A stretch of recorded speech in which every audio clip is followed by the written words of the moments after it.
This time of change allows us to look ahead through a new lens. A chance to reframe the future, to uncover unseen opportunities, for organizations to ask new and different questions and create unexpected answers. How can you transform at speed to build value that lasts? Is your transformation plan radical enough to thrive? Has this moment changed customer expectations forever? How can technology help you reimagine your working world? Redefining how we live, work, learn, and consume. Rethinking the role of enterprise. So ask yourself, are you reframing your future? Or is the future reframing you? Transforming to create long-term value for business, people, and society as a whole. Building an even better working world. Find out how we can help you with end-to-end transformation to uncover opportunities now, next, and beyond.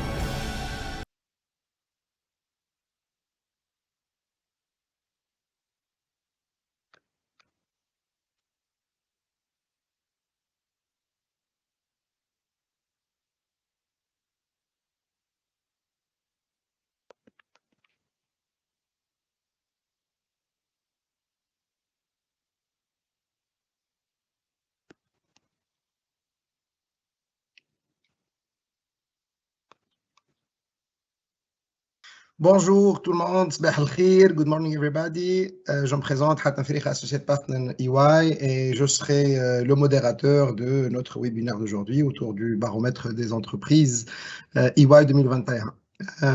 Sans tarder, je vais céder la parole à Sinoudine Haji, notre manager partner, pour un mot de bienvenue. Sabah al-Khir, Sinoudine. Sabah al-Khir.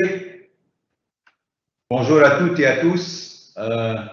Permettez-moi d'abord de vous remercier pour votre présence et vous souhaiter la bienvenue à notre webinaire. Un webinaire pour restituer les conclusions de notre baromètre version 2021. On est habitué maintenant. C'est un baromètre sur le moral, les préoccupations et les perspectives des chefs d'entreprise. Et puis, au-delà des résultats du baromètre, dans ce webinaire, on va échanger avec vous sur les enjeux de la situation actuelle pour le devenir de notre économie et de nos entreprises. Je voudrais particulièrement remercier nos guest speakers, c'est Hakim Ben Hamouda, habitué d'ailleurs à notre baromètre, Madame Fatma Raqiq, Madame Emne Jallouli, d'avoir accepté de nous donner leur éclairage au vu des résultats de ce baromètre qu'ils ont d'ailleurs découvert en primeur. Je voudrais également remercier toute l'équipe EY qui a travaillé depuis plusieurs semaines pour produire ce baromètre et organiser ce webinaire. J'espère que vous en tirez pleinement profit. Vous savez, nous réalisons le baromètre des entreprises depuis 2011, de façon régulière. Et lorsqu'on voit les différentes éditions depuis cette date jusqu'à aujourd'hui, j'ose affirmer que le baromètre peut à lui seul traduire la mouvance qu'a connue le monde des entreprises et de l'économie tunisienne en général tout au long de cette période post-révolution. Et il peut être intéressant d'avoir un clin d'œil rétrospectif sur ces éditions-là. C'est en réalité à cet exercice que je me suis livré. Et en parcourant ces différentes éditions, j'ai eu un sentiment un peu bizarre, un mélange à la fois de frustration, mais également de fierté. Frustration parce que l'enthousiasme débordant, je dirais même euphorique, de l'édition 2011 s'est progressivement effrité au fil des ans. Par exemple, en 2011, 100% des dirigeants, je dis bien 100% des dirigeants, estimaient à ce moment-là le retour à la normale, c'est-à-dire le moment de la stabilisation de la conjoncture politique, économique et sociale, 100% des dirigeants à cette époque l'estimaient à moins de 2 ans. Et à ce moment, en 2011, une très forte majorité des chefs d'entreprise déclaraient être engagés dans des projets d'investissement, notamment dans les régions intérieures et en développement à l'international. Lorsqu'on voit aujourd'hui, 10 ans ou 11 ans plus tard, presque la même proportion, c'est-à-dire 100%, plus exactement 98%, estiment désormais que la conjoncture politique, économique et sociale est mauvaise, et 60% estiment qu'elle va encore se dégrader, alors qu'il avait déjà estimé qu'elle est déjà mauvaise. Et 24% uniquement, le cas, projettent d'augmenter leurs investissements. Donc vous voyez le contraste du moral des chefs d'entreprise est plus que saisissant entre ces deux périodes. Frustration aussi parce que ce sont ces entreprises du secteur privé qui ont su résister à toute forme d'adversité. Et elles ont fait d'ailleurs mieux que résister.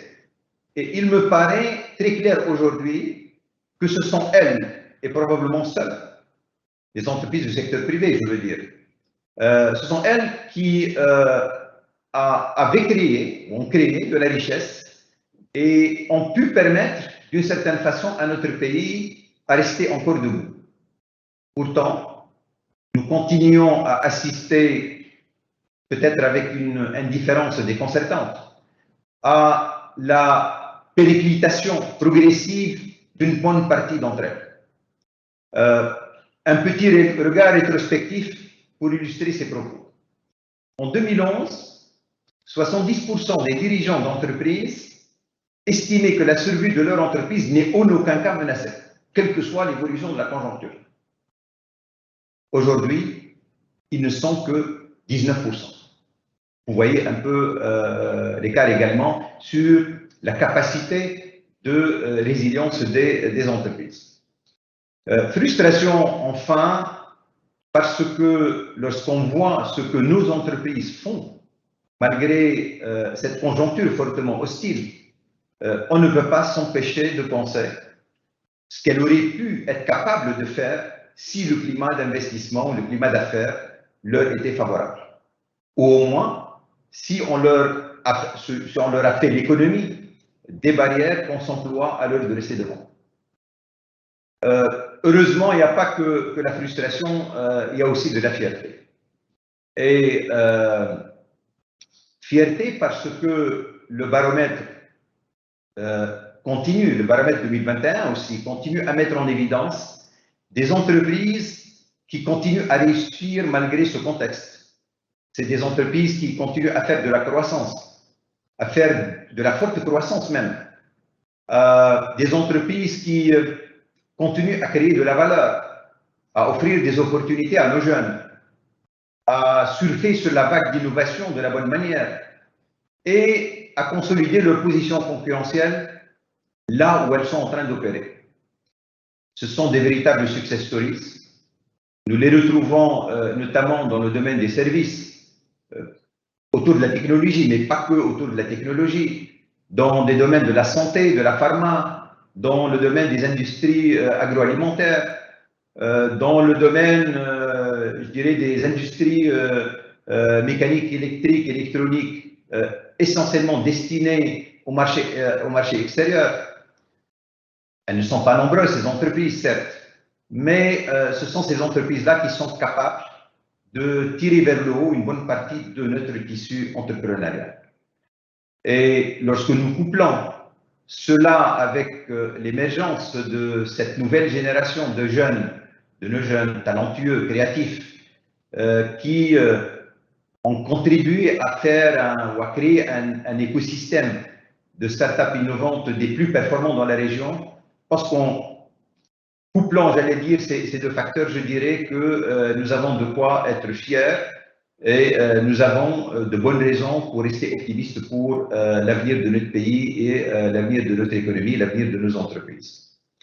Moi, je continue à penser qu'au-delà de l'effet d'entraînement ou de contagion positive sur les autres composantes du tissu des entreprises, ce sont ces success stories, c'est le secteur privé en général qui peuvent activer la roue vertueuse de la croissance, apporter la prospérité à notre pays et le projeter dans la modernité pour qu'il retrouve la place qu'il mérite dans l'espace régional et international.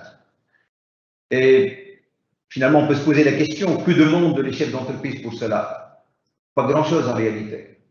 Ils demandent que le climat des affaires soit assaini, qu'il soit régi par des règles claires, respectables, pour être ensuite respecté, que ce climat des affaires soit nettoyé de toute forme de contraintes, de barrières inutiles, qu'il soit nettoyé de toute forme de corruption. Et probablement, en ce moment précis de l'histoire, les chefs d'entreprise ont particulièrement besoin qu'ils soient mis en confiance par le pouvoir politique, qu'ils soient soutenus par les structures de l'État, en Tunisie, mais également à l'étranger, là où ils opèrent, et qu'ils soient pleinement associés à la reconstruction de notre pays pour en faire ce dont nous rêvons tous depuis une décennie. En tout cas, c'est cet enthousiasme, cette confiance dans nos capacités et dans notre avenir, cette audace pour aller de l'avant qui nous anime dans notre entreprise.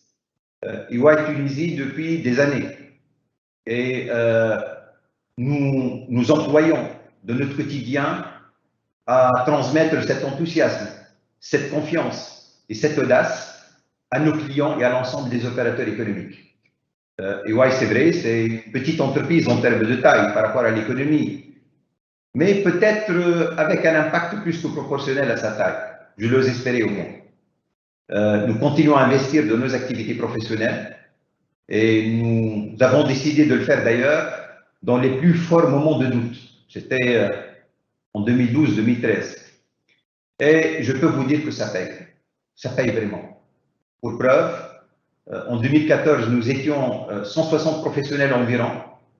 Aujourd'hui, nous sommes 560 professionnels avec toute la panoplie des filières et spécialités de firmes de services professionnels dans les marchés des plus matures. On n'a rien à envier à ces firmes-là. En 2014, toute notre activité était centrée sur le marché local. Aujourd'hui, 60% de notre activité est réalisée sur les marchés en Europe, au Moyen-Orient et en Afrique subsaharienne, avec beaucoup de succès à la clé. Voilà, mesdames et messieurs, ce que m'inspire le baromètre dans sa nouvelle édition 2021. Merci encore une fois pour votre présence et je vous espère une bonne participation et une excellente journée. Merci. Merci Sinordine, merci pour cette mise en bouche très intéressante. Sans trop tarder, je vais passer la parole à Mounir Ghazali, partenaire EY Consulting, qui va vous présenter en avant-première, si j'ose dire, les résultats du baromètre 2021 des entreprises tunisiennes. La parole est à toi, Mounir. Merci Hatem. Bonjour à tous, bonjour à nos chers participants et à nos invités. Peut-être je commencerai par un petit rappel donc aux participants qu'il est possible d'interagir avec nous à travers la fonctionnalité chat pour poser vos questions ou faire vos commentaires. Je vais vous présenter les résultats donc, de l'édition 2021 du baromètre des entreprises en Tunisie, que nous avons intitulé « L'entreprise tunisienne face à la crise permanente, se transformer ou périr ». La crise permanente parce que finalement, on a l'impression que c'est une crise qui dure maintenant depuis 10 ans, une succession de crise politique, économique et puis bien sûr dernièrement crise sanitaire. Et donc sur une longue période, sur une période de 10 ans, ceci bien sûr pèse sur l'entreprise, pèse sur sa performance et sur ses fondamentaux, et que, en tout cas, notre avis est que la transformation pour s'adapter à ce contexte hostile est la seule issue pour les entreprises tunisiennes. Donc, je commencerai avec, si on peut faire défiler les slides, je commencerai par des éléments de contexte, du baromètre. Donc déjà, la période de déroulement de l'enquête auprès des chefs d'entreprise. Donc, on a lancé l'enquête donc fin mois de mai et nous l'avons terminée début du mois de septembre. Donc, à peu près une période de 3 mois qui nous a justement permis de couvrir le moment 25 juillet. Et donc, nous sommes en mesure finalement d'analyser les résultats à la fois avant et après l'activation de l'article 80 par le président de la République, et un peu son impact sur la perception et les anticipations des chefs d'entreprise. D'autres éléments de contexte en termes de la population finalement qui fait partie de cet échantillon-là. Donc, en gros, les proportions en termes de taille, en termes d'appartenance sectorielle, taille, que ce soit en termes de chiffre d'affaires ou que ce soit en termes de nombre d'employés, ces proportions sont stables finalement depuis un certain nombre d'années. Avec ce baromètre-là, elles ne changent pas beaucoup, à part nous avons introduit il y a maintenant 2 ans, 3 ans, le groupe des finalement petites entreprises, qui représente donc aujourd'hui à peu près 30% finalement de notre échantillon qui comprend environ 250 réponses de chefs d'entreprise. Voilà pour les éléments de contexte. Donc, sans plus tarder, on passe aux résultats du baromètre 2021. Donc, Noureddine Haji l'a mentionné tout à l'heure dans son allocution. On a une évaluation qui est particulièrement sévère, finalement, cette année, de la situation politique.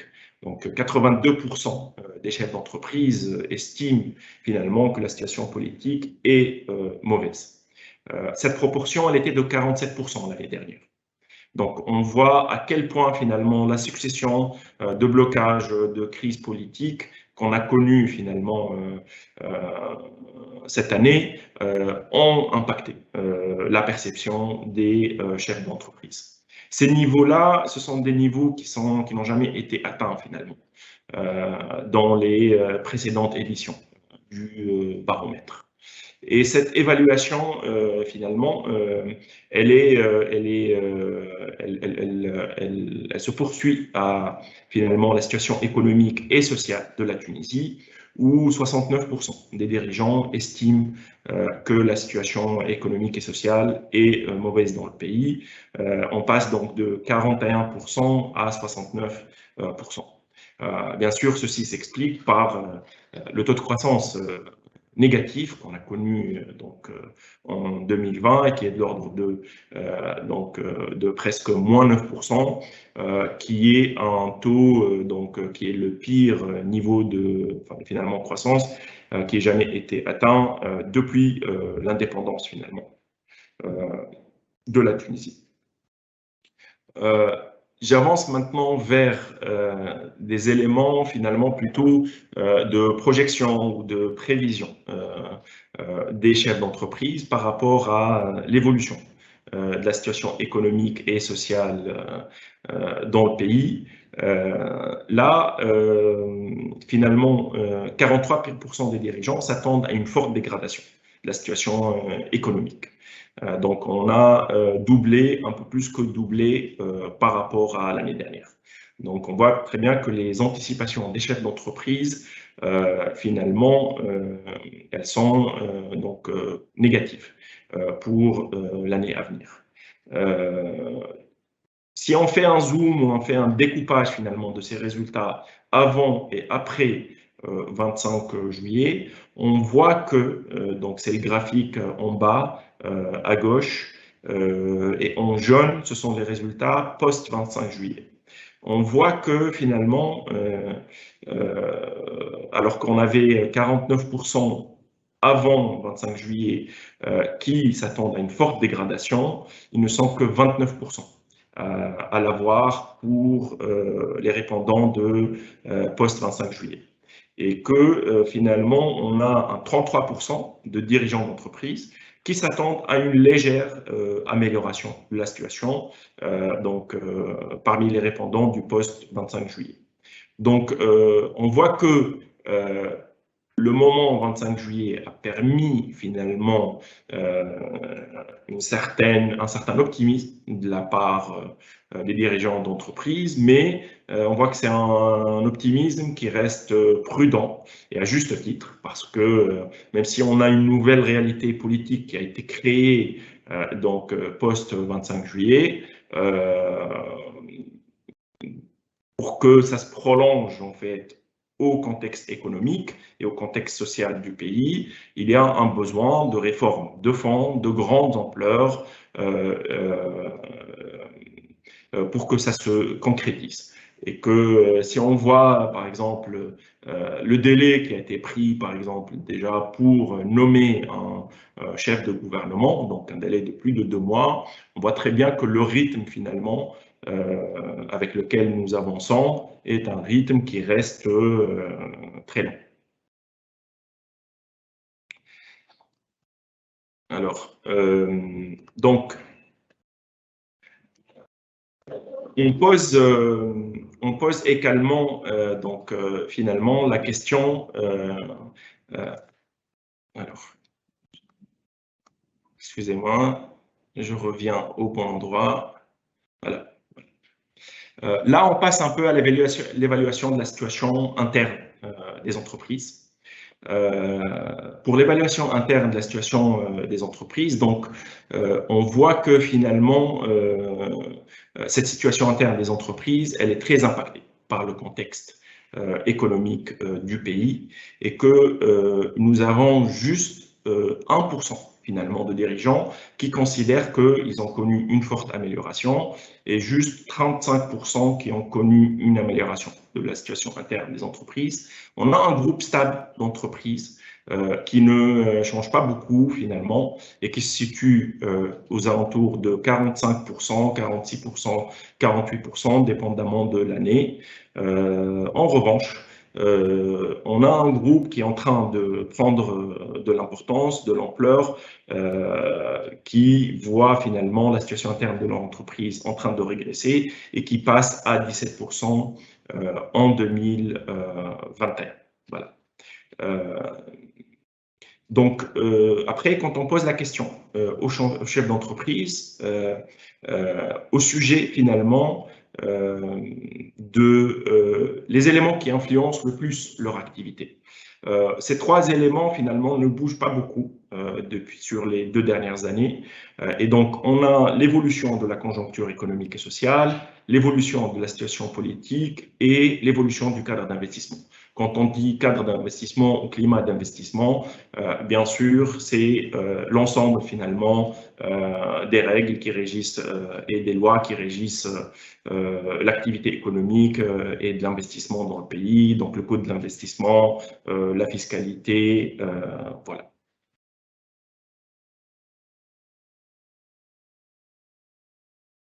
Alors,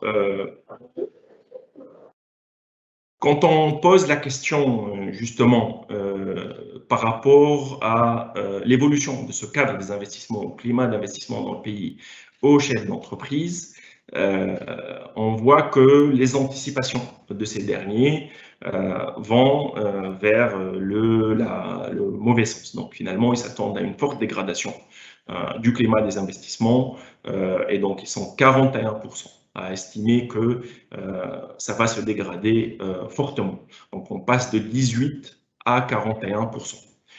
Donc, encore une fois, on voit que le moment 25 juillet n'a pas permis justement d'avoir finalement des anticipations positives de la part des chefs d'entreprise. Voilà. On a la fameuse question sur le risque de la continuité de l'activité que nous suivons de près, de très près depuis un certain nombre d'années maintenant. On voit que la proportion des chefs d'entreprise qui estiment que leur activité est menacée dans un horizon de 2 ans passe à 63%. C'est un chiffre qui est vraiment d'année en année de plus en plus alarmant. En gros, on a 2/3 des chefs d'entreprise qui ont répondu à notre baromètre, qui estiment que leur activité est menacée dans un horizon de 2 ans. Donc à partir de là, on peut imaginer que finalement les intentions d'investissement, les projets d'investissement de ces derniers ne vont pas être vers le développement. Et d'ailleurs, justement, c'est ce qu'on voit en termes d'intention d'investissement de ces chefs d'entreprise. Le groupe de chefs d'entreprise finalement qui compte augmenter son intention, ses investissements pour l'année à venir, il est en train de se rétrécir comme une peau de chagrin. Donc on passe de 35% à 2019, à 30% en 2020, à 24% en 2021. Ensuite, on a un groupe qui compte maintenir son niveau d'investissement actuel et un 21% qui va le réduire. Et donc, la proportion de chefs d'entreprise qui comptent réduire leurs investissements est en train d'augmenter d'année en année, bien sûr. Voilà. Peut-être un dernier point sur l'évolution de l'activité et l'évolution du chiffre d'affaires des entreprises. On a juste 3% qui ont connu une forte amélioration de leur chiffre d'affaires. Donc, en 2020 par rapport à 2019, 23% qui ont une amélioration de leur chiffre d'affaires. Et puis, le groupe finalement d'entreprises qui ont un chiffre d'affaires stable a rétréci. Il est passé de 42% à 39%. Et c'est ce qu'on voit depuis un certain nombre d'années, c'est qu'il y a un groupe d'entreprises finalement qui, parce qu'ils s'activent, parce qu'ils continuent à investir, parce qu'ils continuent à lancer des programmes d'amélioration de performance et de transformation, ils sont capables, dans un contexte qui est très défavorable, finalement, de développer leur activité et d'améliorer leur chiffre d'affaires.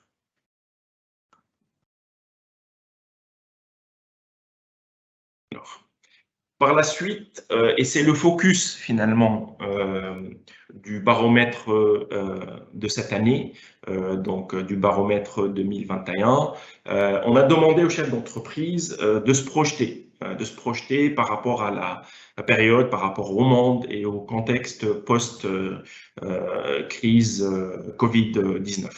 Et donc, on leur a demandé un peu leur projection sur le court terme, c'est-à-dire d'ici une année, et leur projection sur les 5 prochaines années. Et quelle allait finalement être leur priorité, quels allaient être les changements majeurs qu'ils vont mettre en œuvre.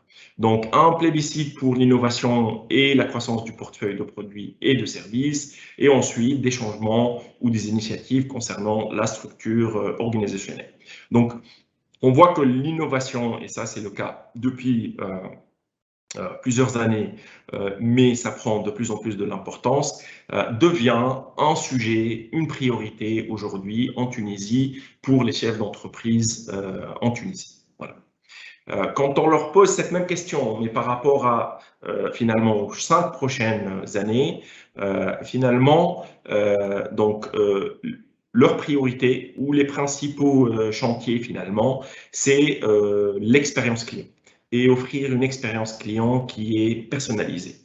Ça a été beaucoup dit, ça a été beaucoup analysé, beaucoup débattu ces derniers mois et dernières semaines. Le changement finalement du comportement du consommateur post-Covid. On a vu une plus forte utilisation finalement du digital, par exemple, de la part du consommateur, que ce soit tunisien ou dans le monde. Et on a également vu un poids plus important, en tout cas dans ces critères de décision, des éléments finalement qui concernent la santé et la durabilité des produits et des services qui sont achetés. Il y a bien sûr derrière l'utilisation de la data, la mise en valeur de la data, pour pouvoir justement mieux comprendre ces attentes du client et y répondre, et également l'adaptation du style de leadership et de management des RH. Quand on parle de ça, on ne peut pas occulter, bien sûr, le changement de paradigme concernant l'environnement de travail et la façon de travailler, et l'importance que prend aujourd'hui, que ce soit le flex work ou le travail finalement hybride, à la fois donc sur site, mais également à distance et à partir du domicile. Donc voilà les éléments les plus importants donc des résultats de notre baromètre. Hatem, je te repasse la parole pour la suite de notre webinaire. Merci beaucoup Mounir. Donc encore une fois, n'hésitez pas à poser vos questions et vos commentaires, et on aura une petite session de questions-réponses dans une demi-heure. On sera ravis d'y répondre. Alors, en deuxième partie de notre webinaire, nous sommes très ravis et très honorés d'avoir parmi nous des invités, des amis à nous, qui vont participer à animer le débat, nous donner un peu leur point de vue, leur feedback, aussi bien sur les résultats de ce baromètre, comment peut-on les lire, notamment avec Si Hakim Ben Hamoud, ancien ministre des Finances et éminent économiste, et avec deux jeunes dames que nous apprécions énormément, Madame Fatma Alqir, PDG de Stephen Group Lumi, ou Emla Jalou, les cofondatrices de la startup MedTN, pour nous donner un peu leur retour d'expérience par rapport à la résilience un peu de leur entreprise, qui sont des success stories au jour d'aujourd'hui dans un marasme économique et conjoncturel, et de nous exposer leur vision du futur pour leurs deux entreprises. Si Hakim, on est très ravis de vous avoir, à vous la parole.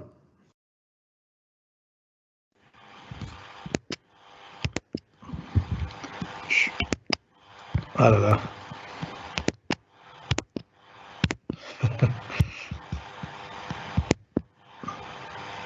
Ah, c'est bon. J'essayais d'activer le son et c'était un peu compliqué. Bonjour à tous. Vous me voyez ou pas? Vous m'entendez ou pas? On vous entend et on vous voit. Si vous pouvez juste vous éloigner d'un 50 cm. Non, parce que je ne me voyais pas. C'est pour ça que j'avais du mal à faire la...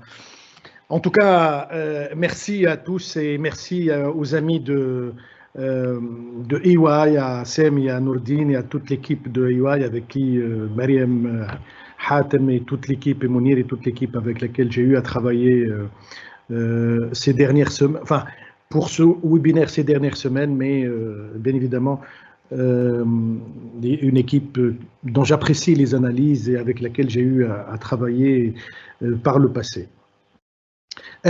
Si vous permettez, je vais articuler mon intervention autour de 3 points qui me paraissent pertinents et peut-être importants par rapport à la présentation du baromètre de Ernst & Young 2021. Le premier point, il est relatif à l'intérêt de ce rapport qui sort depuis, si je ne me trompe pas, Nourdine Issem, et vous me corrigez, c'est sa 9e édition. Et donc, je l'ai découvert il y a quelques années et commencé à apprécier depuis quelques années comment dire, la qualité de ce rapport. Je vais dire pourquoi. Le deuxième point qui me paraît important, c'est les résultats. Des résultats, mais je pense, Nourdine ou ou Mounir sont revenus en détail sur ces résultats, donc je serai beaucoup plus court. Le troisième point, enfin l'éternelle question, que faire? Dans ce contexte un peu compliqué, etc., qu'est-ce qui peut être fait, qu'est-ce qui doit être fait, particulièrement à un moment très important, vous l'avez tous souligné, et particulièrement à un moment où on attend la formation d'un gouvernement. La formation d'un gouvernement, quelles sont les priorités que le gouvernement doit intégrer dans son programme économique pour véritablement donner un coup de fouet à cette morosité qui règne dans l'environnement des affaires. Donc voilà un petit peu les 3 points sur lesquels je souhaite très rapidement, je vais respecter les instructions de Myriam, donc je serai très très court et donc en 5 minutes. Donc le premier point, bien évidemment, c'est l'intérêt de ce rapport. Et comme je l'ai dit, je l'ai écrit par le passé, c'est un rapport que j'apprécie beaucoup pour au moins 4 raisons. La première, bien évidemment, c'est la qualité de la base de données. Une base de données exhaustive, assez importante, je veux dire, qui couvre des entreprises locales, qui couvre des entreprises étrangères, mais qui couvre également des entreprises un peu partout, dans tous les secteurs de l'économie tunisienne. Donc, le caractère exhaustif de cette base de données nous permet d'avoir une idée véritablement de ce que ressentent les chefs d'entreprise sur leur sentiment du contexte économique. Deuxième aspect qui me paraît important, et là c'est l'économiste qui parle, c'est la qualité des chiffres. C'est-à-dire, on ne fait pas d'analyse économique si on n'a pas de bons chiffres. Et donc, la première chose que je regarde, je vous le dis, c'est-à-dire je regarde si des pourcentages font 100% à la fin, c'est vraiment un premier critère pour moi, la qualité des chiffres. Et comme ça, c'est une professionnelle, c'est une déformation professionnelle. Avant de regarder les analyses, c'est regarder les chiffres et la qualité des chiffres. Parce que je pense et j'estime que sont de bonnes statistiques, on ne peut pas faire d'analyse. Et j'ai toujours constaté au fait que les chiffres étaient plutôt une bonne base de données, plus une grande rigueur dans les chiffres. Troisième point qui me paraît important dans ce rapport, c'est l'analyse. Les chiffres, c'est bien, mais c'est important aussi de les exploiter. Et donc, c'est une bonne analyse des chiffres, des tendances. Au fait, particulièrement lorsqu'on la voit sur la durée. Donc, c'est une bonne perception, une bonne analyse de la situation économique finalement. Et le quatrième point pour, je dirais, le responsable de politique publique que j'ai été, c'est un précieux outil à l'aide à la décision. Parce que lorsqu'on regarde là où j'étais au niveau du ministère de l'économie et des finances et tous les ministres de l'économie et des finances, lorsqu'on regarde ce rapport, en fait, on sait exactement identifier là où on doit agir, là où on doit, faire des réformes, là où on doit absolument améliorer la situation pour répondre aux attentes des chefs d'entreprise. Donc, pour l'ensemble de ces 4 raisons, je pense que ce rapport est intéressant, mérite d'être étudié, en tout cas, et analysé par les responsables des politiques publiques. Deuxième point sur lequel je vais revenir, c'est les résultats. Mais je serai court parce que Nourdine, comme je l'ai dit, et Mounir, je crois, l'ont bien présenté de manière large. Et je dirais 2 mots. Les résultats sont marqués par 2 mots, inquiétude, mais en même temps résilience. Et je crois que c'est ce qui a porté l'économie tunisienne, ces 2 mots, et qui ont porté l'économie tunisienne depuis pratiquement une dizaine d'années. Inquiétude de l'évolution de la situation économique et de la situation politique et de la situation économique. Une inquiétude, comme le montrent les 9 rapports, n'a fait que augmenter au cours des années, parce que, pour plusieurs raisons, parce qu'on a eu du mal à régler les crises politiques, parce qu'on a eu du mal à mettre en place les changements économiques nécessaires pour améliorer l'environnement des entreprises et pour relancer la croissance et l'activité économique. Donc, une inquiétude qui n'a cessé d'augmenter, qui a légèrement diminué d'après les chiffres après le 25 juillet, mais ça reste un optimisme quand même très, comment dire, j'ai bien aimé le terme de Mounir, très, qui reste mesuré, voilà, le terme, un optimisme qui reste mesuré, et en même temps résilience et courage, parce qu'en dépit de ce contexte, les chefs d'entreprise ont continué à investir et je pense que ce qui est très important, ils ont continué à... Je ne sais pas, moi je ne suis pas un chef d'entreprise, mais ce qui m'impressionne et ce qui fait probablement la spécificité de ce secteur privé, c'est non seulement ils ont continué à prendre des risques, mais ils ont continué à prendre des risques sur des secteurs émergents. C'est-à-dire que c'est une double, à la limite, prise de risque. On continue à investir dans un contexte dont on est persuadé et convaincu qu'il est difficile, qu'il est compliqué, mais en plus, le double risque, parce que dans un contexte difficile, plutôt tendance à continuer à investir là où on est présent et à ne pas prendre de risques supplémentaires en essayant d'attaquer des secteurs émergents dont on n'est pas sûr de l'évolution. Donc, c'est un petit peu l'intérêt de ce rapport. Donc, finalement, comme je l'ai dit, les résultats sont doubles. Inquiétude, mais espoir. Inquiétude parce que la situation se prolonge, la crise politique et économique se prolonge indéfiniment, et espoir également et résilience de la part du secteur privé, une capacité, je dirais, à prendre des risques.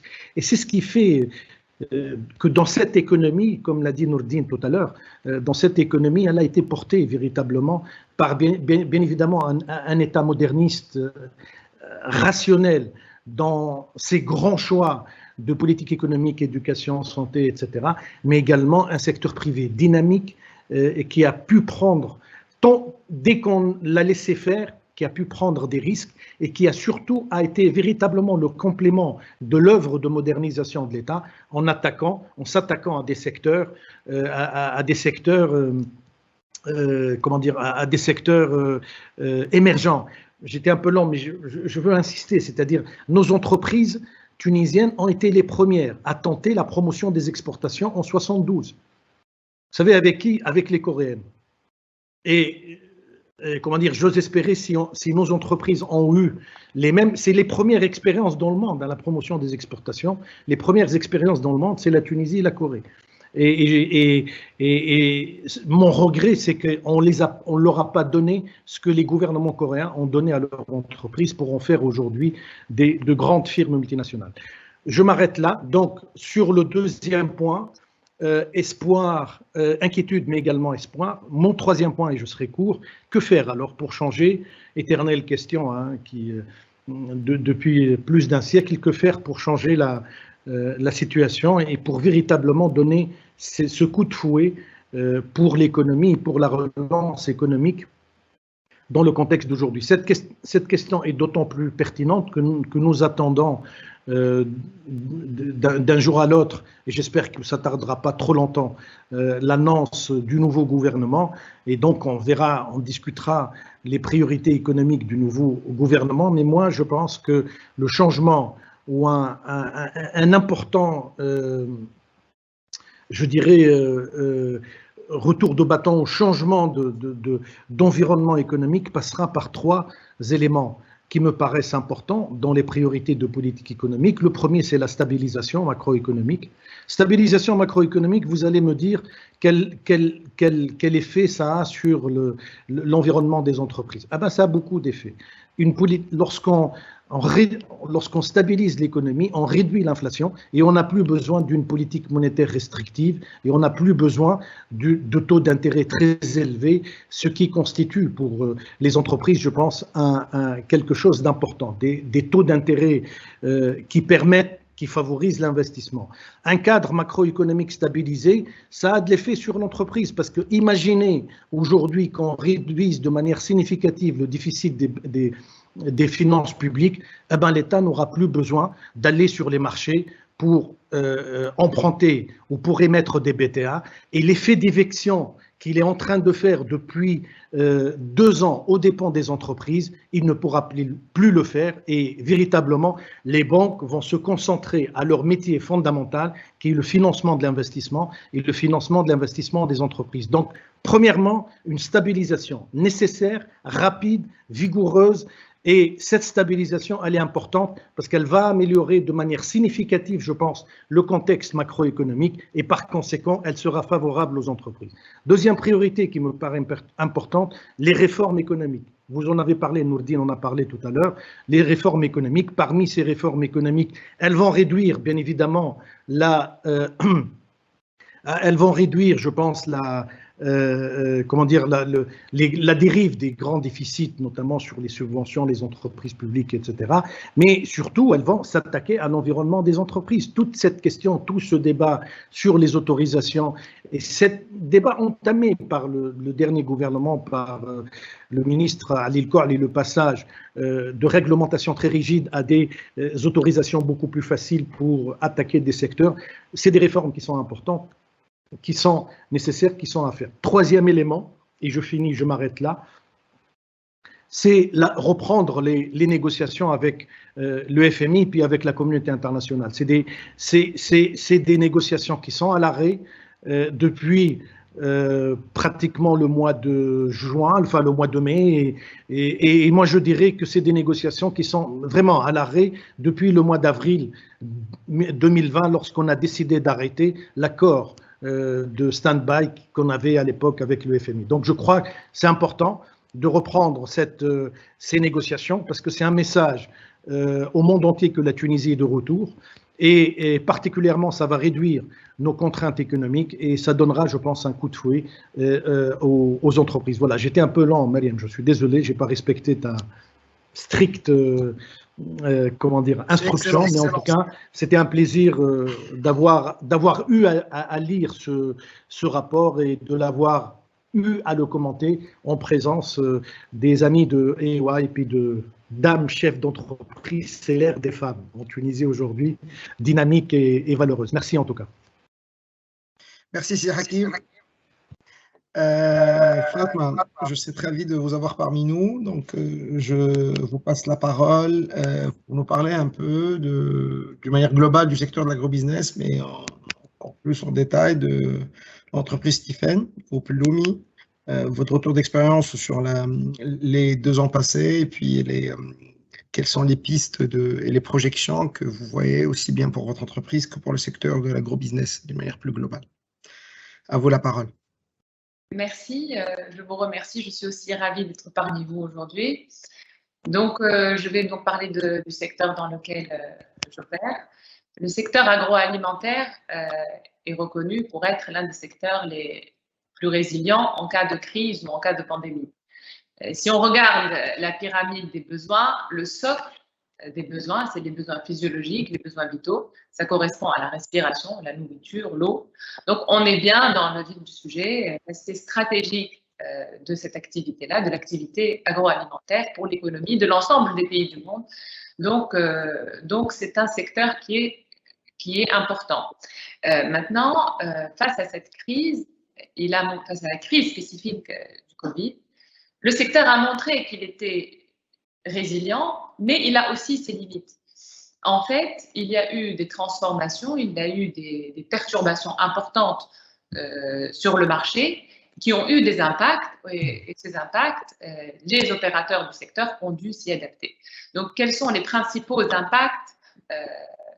Tout d'abord, il y a eu un effondrement important des revenus des foyers, donc baisse du pouvoir d'achat et transformation du mode de consommation consommateur. Deuxième chose, il y a eu beaucoup de perturbations sur la supply chain, sur la chaîne logistique. Et troisième chose, principale chose, c'est la baisse des exportations à cause d'une baisse de la demande internationale. Donc, face à ces 3 perturbations majeures du secteur, les entreprises ont dû opérer des transformations profondes, stratégiques et opérationnelles pour rester en phase avec leur marché, les consommateurs qui a évolué. Et donc, et pour rester rentable. Donc, je vous rassure, il y a beaucoup d'opportunités et il faut être très attentif justement à ce nouveau consommateur, à ce nouveau marché. Et je dirais qu'il y a 3 choses importantes. Première chose, donc, c'est la transformation du mode de consommation. Deuxième chose, c'est la transformation des canaux de distribution et la digitalisation. Ce sont 3 éléments importants. Et si on commence par l'élément, le socle, en fait, le besoin, le consommateur, comment le consommateur a changé. Donc, pendant la période de Covid, les gens, que ce soit en Tunisie, en Europe, aux États-Unis, partout, se sont retrouvés pour une première fois chez eux. Peut-être pour d'autres qui étaient déjà chez eux, mais en tout cas, la plupart se sont retrouvés en famille pendant des périodes assez longues. Et il y a eu beaucoup de politiques gouvernementales qui ont restreint l'accès aux restaurants, aux hôtels, etc. Donc, les gens se sont retrouvés à cuisiner chez eux. Et donc, il y a eu de nouvelles habitudes de consommation et de nouveaux secteurs qui, jusqu'au jour d'aujourd'hui, même si nous ne sommes plus confinés, eh ben, ils sont en hausse. Donc, par exemple, la consommation des produits frais, tels que les fruits, légumes, viande, volaille, les produits surgelés qu'on stocke, qu'on congèle pour préparer à manger.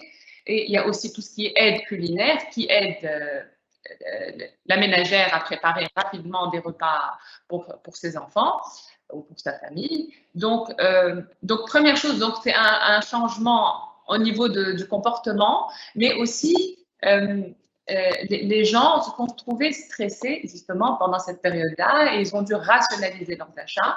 Donc, on remarque aussi que les gens se sont mis à acheter plus de façon à chercher plus les meilleurs rapports qualité-prix, à aller vers des marques de distributeurs qui sont connues pour la qualité et en même temps pour des prix plus faibles. Aussi des formats, ce qu'on retrouve beaucoup en Europe. Avant, les consommateurs, les foyers, c'est des petits foyers qui consomment des petits volumes. Maintenant, ils vont plus sur les grands formats pour rationaliser, pour avoir un coût unitaire inférieur. Et il y a aussi un phénomène important, c'est que les gens se sont sentis fébriles.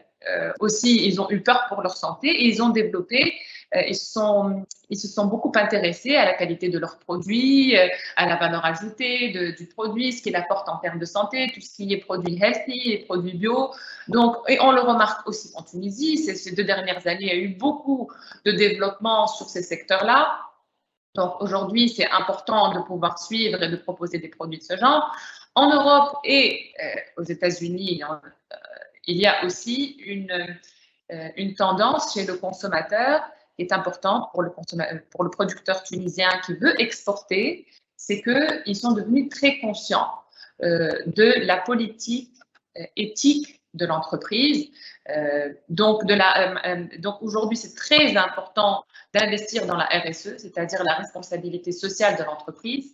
Les gens veulent consommer de façon rationnelle des produits sains et des produits qui ont été fabriqués dans de bonnes conditions pour les employés, qui respectent l'environnement. Et donc, tout ça, c'est important pour le producteur tunisien. Il doit s'y adapter pour son marché local et pour exporter. Donc, première chose importante, on a dit, c'est la transformation du consommateur. Donc ça, il y a pas mal d'opportunités sur lesquelles on peut travailler. Ensuite, transformation des canaux de distribution. Les entreprises qui ont su très vite s'adapter et qui ont pu diversifier leurs canaux de distribution dès le départ ont eu un avantage compétitif important, indéniable par rapport à leurs concurrents. Par exemple, le secteur le plus touché par la crise, c'est les industriels qui produisent pour la restauration et l'hôtellerie, qui sont des secteurs qui étaient sinistrés pendant la période de Covid, et ceux qui sont très vite adaptés pour développer des produits destinés aux familles qui sont vendus en GMS, et ben, ils ont pu éviter une crise, ils ont pu survivre à cette crise-là, en fait. Donc, pouvoir développer les canaux de distribution et enfin, les entreprises doivent prendre le virage du numérique. Aujourd'hui, comme vous pouvez le voir, on assiste à une forte croissance du e-commerce. Donc, ce qu'on n'espérait même pas pouvoir se faire livrer aujourd'hui, il y a beaucoup de projets beaucoup de nouveautés, d'innovations qui se font et qui font que le consommateur peut tout recevoir chez lui, tout regarder sur Facebook ou sur tous les supports Internet. Donc, cette digitalisation, cette visibilité de l'entreprise par rapport à son marché est essentielle et les entreprises veulent le faire très rapidement. Donc voilà, pour moi, ce sont les trois éléments importants dans lesquels il y a des opportunités. Et donc, si on pouvait conclure sur la résilience du secteur agroalimentaire, structurellement, le secteur agroalimentaire est résilient de par le besoin auquel il répond. Il répond à un besoin fondamental chez les consommateurs, mais ce n'est pas suffisant. La résilience organisationnelle, et là, ça dépend de l'entreprise, des gens qui travaillent dedans, qui sont capables de voir les opportunités, d'opérer des transformations rapidement pour pouvoir s'adapter à ce nouvel environnement économique. Donc, voilà, en gros, si je peux juste parler brièvement de Stephen. Stephen a pu justement opérer toutes ces transformations. Nous avons, dès le début de la crise, analysé la situation et nous avons mis en place beaucoup de changements, que ce soit au niveau stratégique, au niveau de notre orientation, de notre marché, au niveau opérationnel. Nous avons fait des investissements pour justement être en phase avec toutes ces transformations-là. Et donc, nous sommes ravis de la réouverture des frontières avec la Libye, car nous avions des exports qui étaient bloqués. Nous reprenons bien avec l'Algérie et donc aussi au niveau des exportations, que ce soit dans le B2B ou dans le B2C. Et tout ça, c'est grâce aux équipes, car la résilience organisationnelle vient aussi des employés qui sont fidèles à l'entreprise et qui sentent que, c'est-à-dire que c'est dans les épreuves de ce genre que finalement on se rend compte qu'on est capable de les surmonter et que les équipes sont là pour opérer toutes ces transformations, tous ces changements. Donc, voilà. Merci beaucoup, Fatma. Merci pour cet éclairage et bon courage et bonne chance pour les belles choses que vous êtes en train de faire et on espère que ça va encore continuer à se développer. Emna Jalouli, Med.tn est un beau succès aussi en Tunisie. On parle d'une start-up dans un domaine très prometteur qui est la santé, qui a su aujourd'hui franchir des pas vers une levée de fonds, des partenariats stratégiques. Et on est réellement ravis pour vous et réellement de vous avoir parmi nous. Donc, la parole est à vous. Bonjour, je suis très heureuse de faire partie aujourd'hui de cette belle équipe. Donc, Med.tn, une plateforme médicale qui propose la prise de rendez-vous en ligne aux patients. Donc concrètement, on propose aux patients un agenda à partager avec le médecin en ligne, en fait. Et donc le patient peut prendre directement rendez-vous avec son médecin et recevoir tout de suite après un SMS de confirmation et puis un SMS de rappel. Donc c'est simple et ça répond à un besoin qui est là du patient. Donc c'est à peu près ça, Med.tn, pour comprendre, parce que plusieurs ne savent pas réellement qu'est-ce qu'on propose directement aujourd'hui. Med.tn, si c'est 3 millions de visiteurs par mois, c'est parce qu'on propose aussi du contenu pour le patient adapté en langue arabe, vulgarisé, parce qu'aujourd'hui, il y a un besoin d'information médicale, pas parce qu'il y a Covid, mais même avant. Donc, on a répondu à un besoin qu'on a analysé via les datas qu'on reçoit. Et on a compris réellement quelles sont les thématiques les plus demandées où on demande via ce service qu'on a des questions médicales. Donc, et on a compris réellement le besoin du patient. Donc là, je reviens réellement à cette expérience patient-client personnalisée sur la plateforme qui trouve une réponse à sa question, soit par un médecin, soit en lisant un article ou du contenu adapté. Et donc là, donc c'est réellement ces deux services entre le patient et le médecin qui ont fait la réussite de la plateforme aujourd'hui. Je suis sur une note positive, comme j'ai promis de l'être, parce que on réussit. On est aujourd'hui sur le Maroc avec rapidement 200 médecins abonnés. Quand j'ai parlé avec l'équipe de EY, on parlait du projet en juin. C'était pas encore du concret. Et donc, entre-temps, aujourd'hui, on a plus que 200 médecins abonnés, très contents du service, et on prépare une campagne d'affichage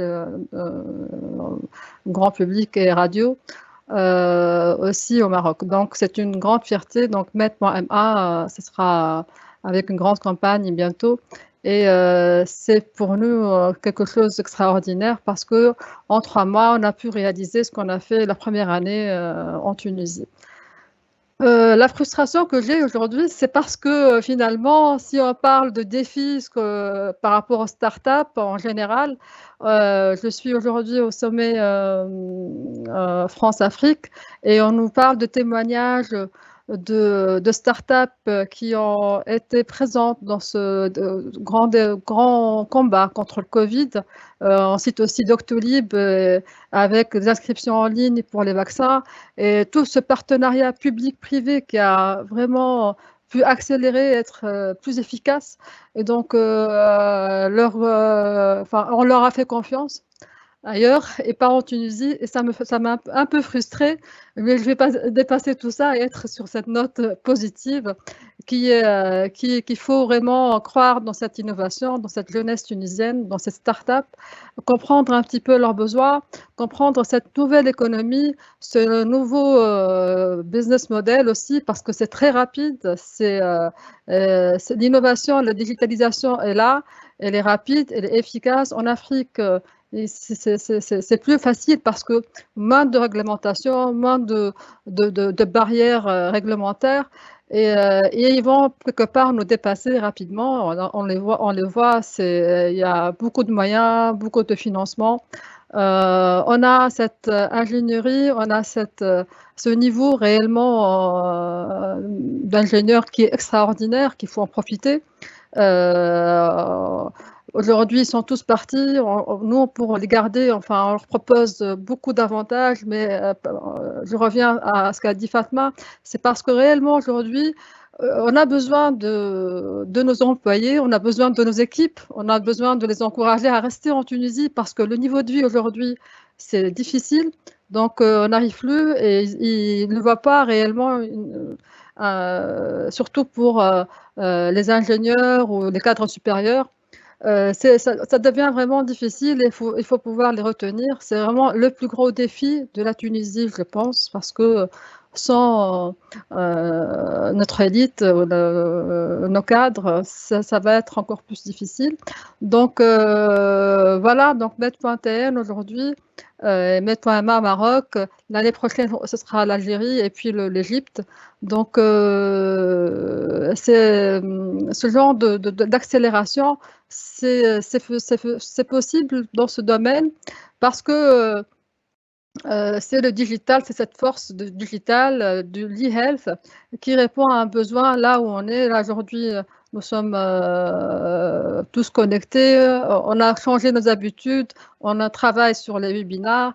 Il y a une nouvelle dynamique qui s'est créée grâce quelque part au Covid, qui a diminué ces réunions inutiles parfois et accéléré tout le process du travail. Donc en gros, le plus gros défi, c'est aussi ce que la Tunisie a un petit peu a raté. Le cas par rapport au Covid, c'est la télémédecine, ça aurait pu aider beaucoup de personnes. On attend encore les décrets de loi relatifs à cette loi. Donc, ce n'est pas applicable, malheureusement.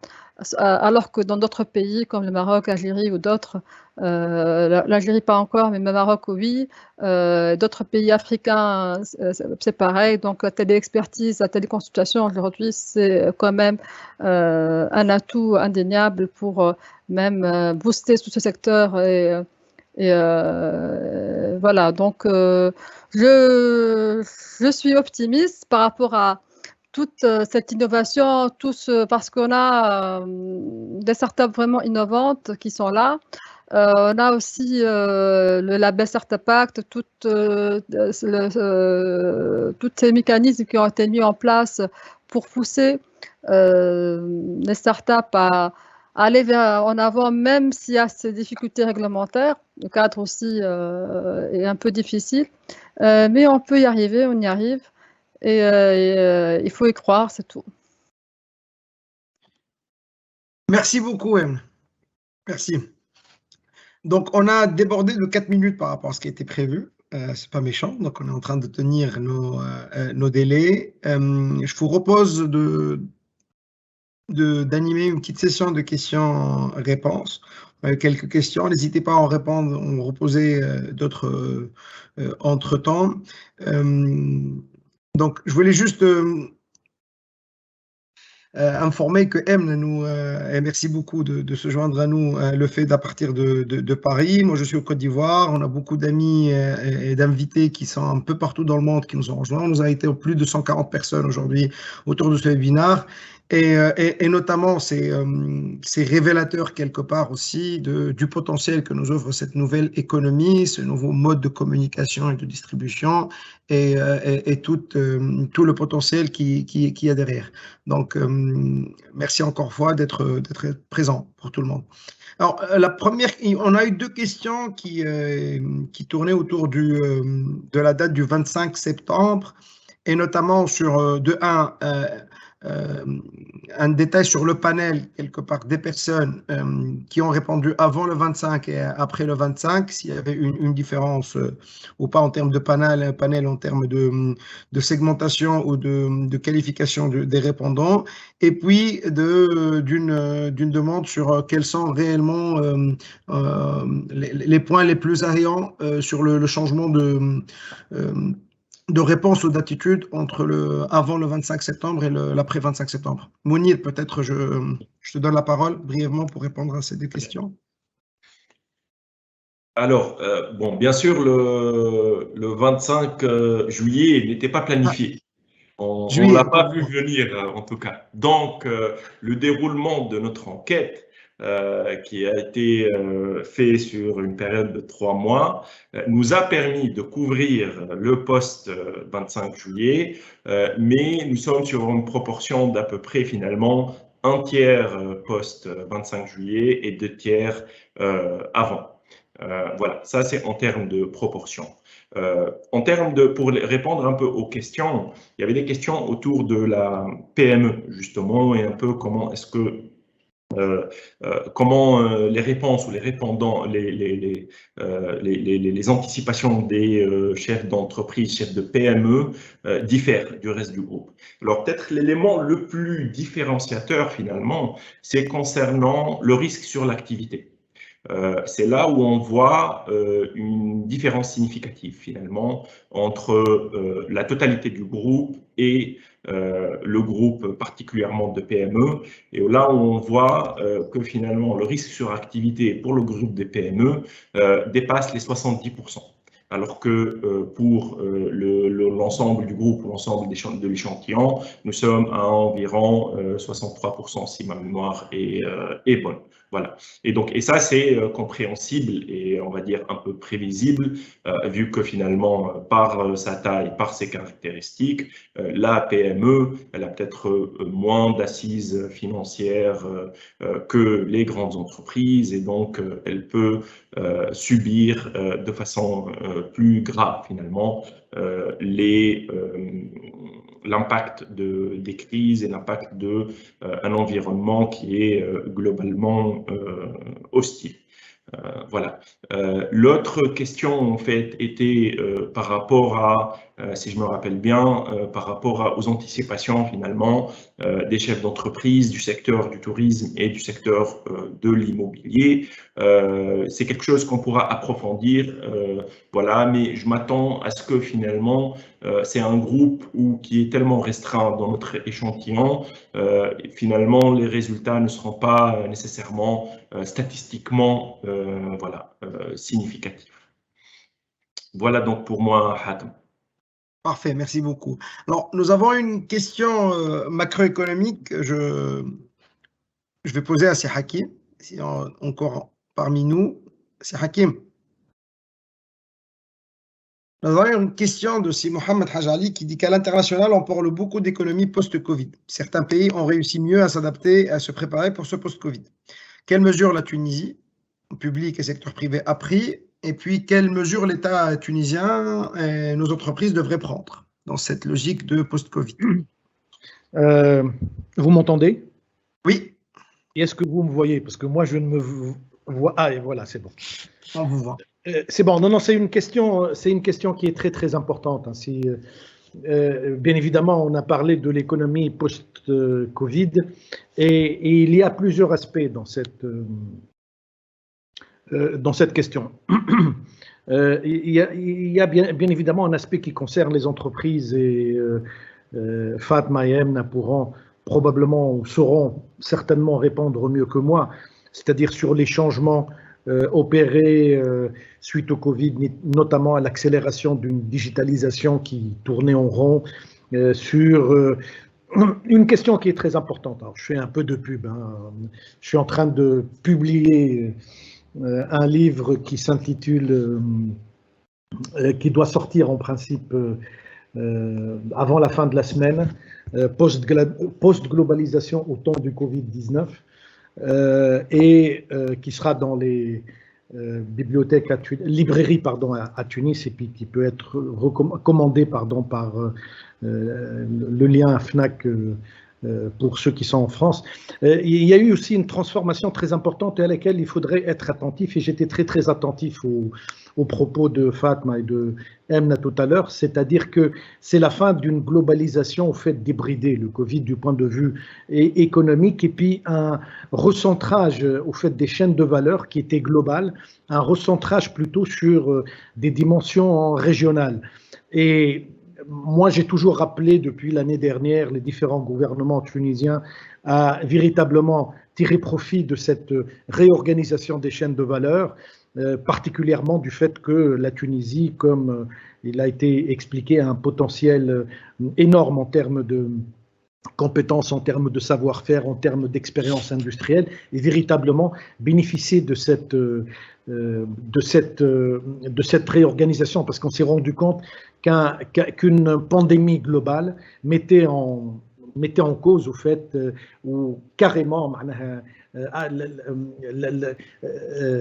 comment dire, désorganiser la chaîne logistique internationale, et donc par conséquent le modèle d'une chaîne globale de valeur globale qui était en vogue jusqu'à il y a quelques mois ne l'est plus. Et donc la nécessité d'en tirer profit.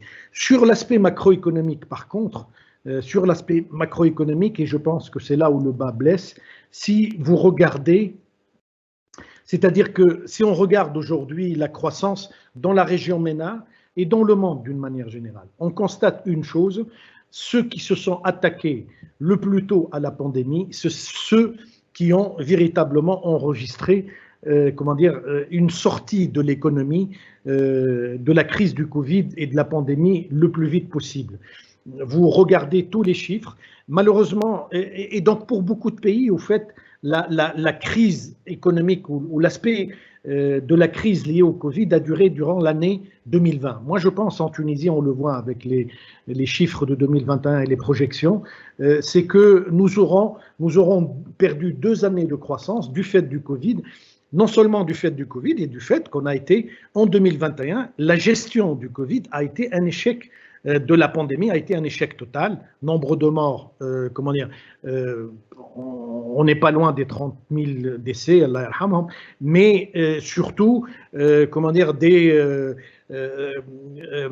comment dire, des fermetures, des confinements qui ont perturbé énormément, je pense, le travail des entreprises jusqu'à récemment. Pratiquement, on a commencé à sortir un petit peu de... C'est vers la mi-août, comment dire, qu'on a commencé un petit peu à sortir. Et donc, tout ça a eu un retard important sur la croissance, sur les investissements, sur la production, etc. Donc, je pense, pour discuter du Covid ou de l'impact du Covid en Tunisie, un double aspect, un aspect, comment dire, qui a été quand même quelque chose qui a ouvert des opportunités, et j'espère qu'on pourra, pour les entreprises, qu'on pourra les confirmer, mais d'un autre côté, je pense au niveau macroéconomique, ça a été, et une grande partie au fait des déficits, le Covid n'est pas le seul mot de l'économie tunisienne, n'est pas le seul problème de l'économie tunisienne, il est venu comment dire, renforcer des difficultés structurelles, des difficultés macroéconomiques à laquelle on était confronté depuis plusieurs années. Il est venu les renforcer, les approfondir, et le délai, la prolongation de du Covid et de la pandémie en Tunisie a fait que la Tunisie est probablement un des derniers pays à reprendre, en tout cas sur la région MENA, à reprendre avec la croissance du fait de l'accélération au cours des dernières semaines de la vaccination, et probablement d'une immunité sociale ou globale qui commence à se mettre en place. Merci. Merci, c'est Hakim. Alors, on va prendre une ou deux dernières questions, en fonction du temps qui nous reste. Une question que je pense serait Madame Fatma Rkir peut nous aiguiller pour l'exercice dessus. Si Mohamed Hajali nous demande bonjour, les dernières études mondiales montrent une croissance du chiffre d'affaires chez les constructeurs automobiles de l'ordre de 65% par rapport à l'année dernière. On voit les répercussions positives chez les sociétés de câblage automobile dans plusieurs pays, notamment le Mexique, la Turquie, le Maroc, la Roumanie, mais pas en Tunisie. Selon vous, pourquoi on ne voit pas cette répercussion aussi chez nous en Tunisie? Bon, donc j'enlève la casquette agro et je change là. Bon, pour le secteur automobile, alors pendant la période de la crise, la première partie de la crise, vraiment le secteur automobile était très touché, que ce soit dans le monde ou en Tunisie, on a eu l'impact direct de la baisse des commandes. Donc les câbleurs ont tout de suite souffert de cette situation-là. Et donc en 2020 était une année le premier semestre 2020 était difficile. Et puis après, nous avons commencé à avoir donc une reprise.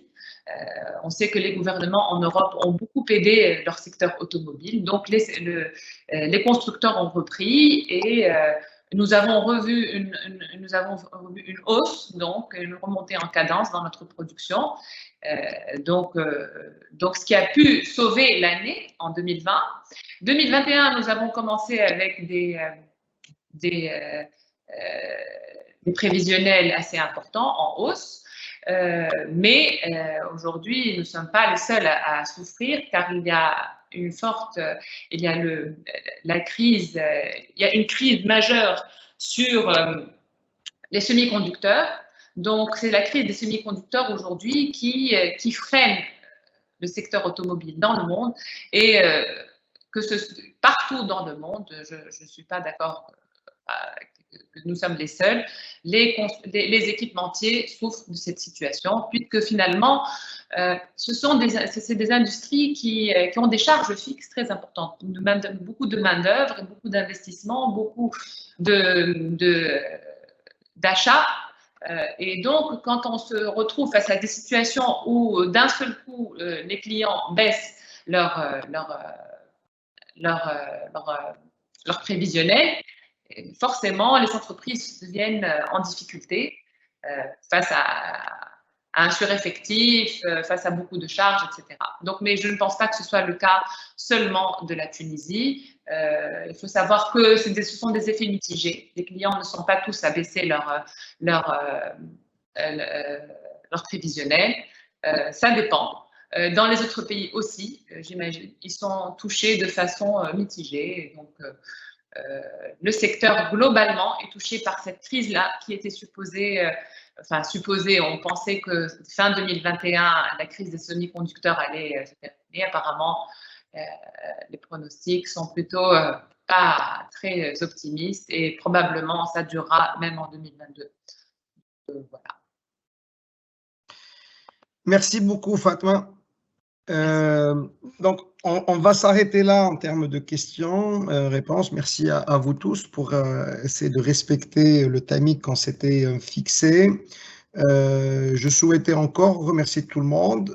Pour info, nous allons publier sous peu dans le lien Q&A, le chat dont vous disposez, un lien pour le site web du baromètre qu'on a mis en place, qui permettra aussi bien d'avoir une vue synthétique, exhaustive de ces résultats-là, mais aussi de télécharger la totalité du baromètre et aussi de regarder, de revisionner des capsules vidéo, des interventions de nos chers invités qui étaient avec nous aujourd'hui.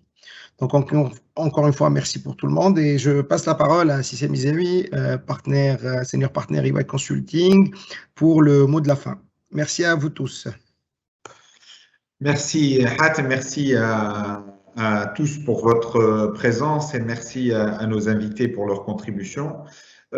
Quelques mots ressortent clairement de notre débat et le premier, en fait, ou les deux premiers, je les prendrai du titre du baromètre que j'ai trouvé particulièrement pertinent. D'abord, c'est la notion de crise permanente. Et je pense qu'il y a une réalité aujourd'hui qu'il faut que les dirigeants d'entreprise acceptent, qui est en fait que nous entrons dans une ère de moindre stabilité. Nous entrons dans une ère où les crises vont se succéder et le livre de Si Hakim que j'ai eu le plaisir de recevoir ce week-end l'illustre très bien. Je vous invite vraiment à sa lecture parce qu'il donne une très belle image des 40 ans passés de la globalisation et quelque part on pourrait dire des espoirs déçus de la globalisation ou également d'une réalité, c'est que un mode d'organisation qui a été mis en place au début des années 80 n'est pas le mode d'organisation du futur. Il faut l'accepter. Donc cette notion de crise permanente est une notion qu'il va falloir intégrer. Et le titre du baromètre EY des entreprises pour 2021 se poursuit avec se transformer ou périr. Et je crois que c'est le mot-clé aujourd'hui. Il est important que les entreprises continuent à prendre en charge cette réalité et à s'adapter. Madame Fatma l'illustre très bien avec franchement une vision extrêmement claire des changements qui sont survenus sur les 2 dernières années, aussi bien au niveau du comportement des consommateurs, aussi bien au niveau de l'importance des marques des distributeurs dans la grande distribution, au niveau des bouleversements qui sont en train d'avoir lieu au niveau de la logistique. Et ça, c'est un exemple parfait, c'est un exemple excellent de la notion de transformation.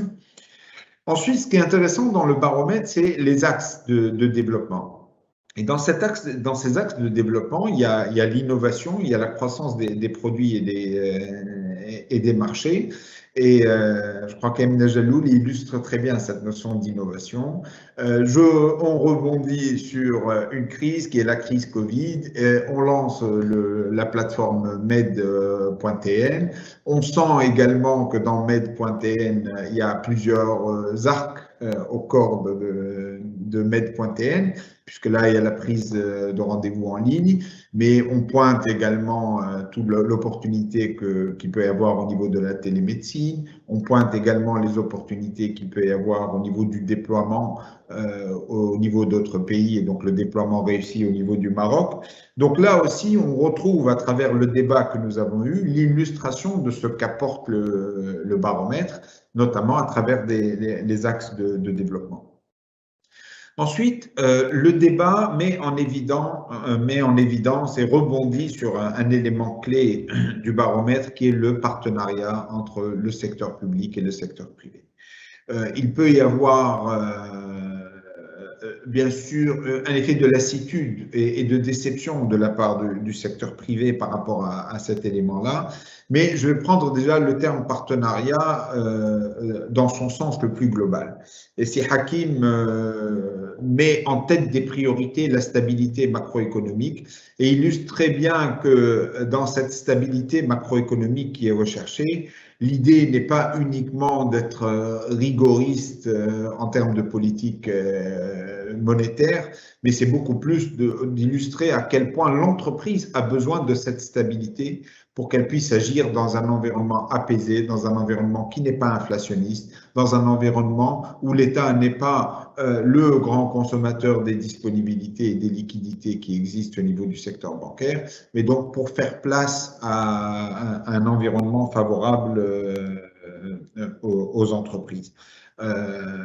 Également, dans cette relation entre le secteur public et le secteur privé, Emna Jalloul illustre très bien, notamment au niveau de la télémédecine. J'ai assisté à des conférences sur la télémédecine qui avaient lieu au début des années 90 en Tunisie.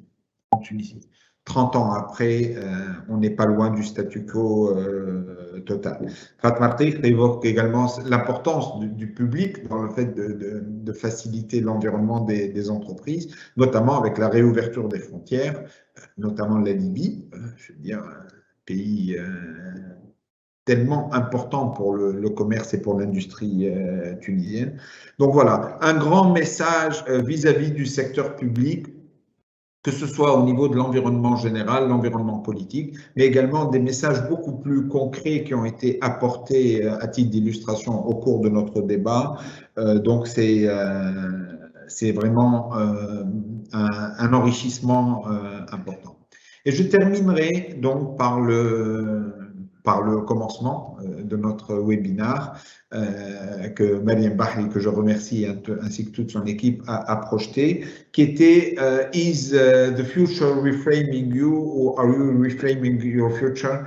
Et je crois que dans cette vidéo, qu'on pourrait peut-être repasser d'ailleurs pour terminer notre webinaire, donc on retrouve toute cette illustration du fait que les choses évoluent. La crise permanente, c'est également des opportunités permanentes. La technologie est là, l'humain est là, et à partir de là, il y a un enjeu majeur pour l'entreprise, c'est de prendre en main son futur, de ne pas se laisser mener, guider par tous ces chocs qu'elle subit, et c'est une réalité, elle les subit, mais que derrière, il y a une telle vision de l'avenir que cette vision sera tellement forte qu'elle pourra subir les chocs. Donc voilà pour ces messages d'espoir que porte le baromètre. Un grand merci à nos invités pour la qualité de leur intervention. Et donc voilà, je ne sais pas, Mariam, s'il est possible de repasser la vidéo. Ce sera un plaisir, je crois, pour nous tous de la revoir. Oui, bien sûr, on va repasser la vidéo. This time of change allows us to look ahead through a new lens. A chance to reframe the future, to uncover unseen opportunities, for organizations to ask new and different questions and create unexpected answers. How can you transform at speed to build value that lasts?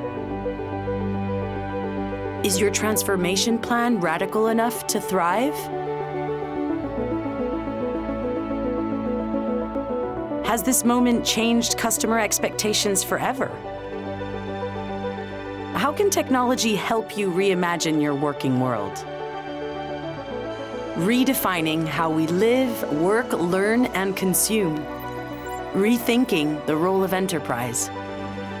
So ask yourself, are you reframing your future? Or is the future reframing you? Transforming to create long-term value for business, people, and society as a whole. Building an even better working world. Find out how we can help you with end-to-end transformation to uncover opportunities now, next, and beyond.